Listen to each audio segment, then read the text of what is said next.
October 6ରୁ curfew ଜାରି ହେଲା, ଯାହା ବଡ଼ ଲାଟେଷ୍ଟ ଅପଡେଟ୍ ଆସି ପହଞ୍ଚୁଛି କି କଟକରେ 36 ଘଣ୍ଟା ପର୍ଯ୍ୟନ୍ତ ଲାଗୁ ହେଲା କର୍ଫ୍ୟୁ।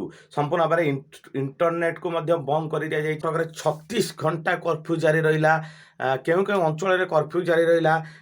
କ୍ୟାଣ୍ଟନମେଣ୍ଟ ରୋଡ୍, ଦରଗା ବଜାର, ମଙ୍ଗଳାବାଗ, ପୁରୀଘାଟ, ଲାଲବାଗ ଥାନା, ବିଡ଼ାନାସୀ ଥାନା, ମର୍କଟନଗର, ସିଡିଏ, ମାଲଗୋଦାମ, ବାଦାମବାଡ଼ି, ଜଗତପୁର, 42 ମୌଜା 36 ଘଣ୍ଟା ପର୍ଯ୍ୟନ୍ତ କର୍ଫ୍ୟୁ ଜାରି ରହିଲା। ଆଇନକୁ ବିରୋଧ କଲେ ବା ଆଇନକୁ ଭାଙ୍ଗିଲେ କଡ଼ା କାର୍ଯ୍ୟାନୁଷ୍ଠାନ ନିଆଯିବ ବୋଲି ଏସ୍ପି କହିଛନ୍ତି।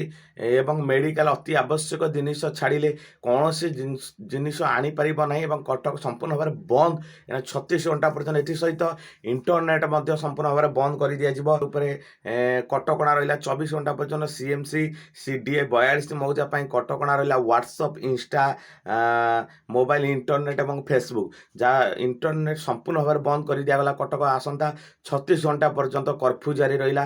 ସେଥିପାଇଁ କୌଣସି ମେଡ଼ିକାଲ ଜିନିଷ ବା ଅତି ଆବଶ୍ୟକ ଜିନିଷ ଛଡ଼ା କୌଣସି ଜିନିଷ ଆଣି ହେବ ନାହିଁ। ଲାଟେଷ୍ଟ ଖବର, କଟକରେ 36 ଘଣ୍ଟା ପର୍ଯ୍ୟନ୍ତ ଲାଗୁ ହେଲା କର୍ଫ୍ୟୁ।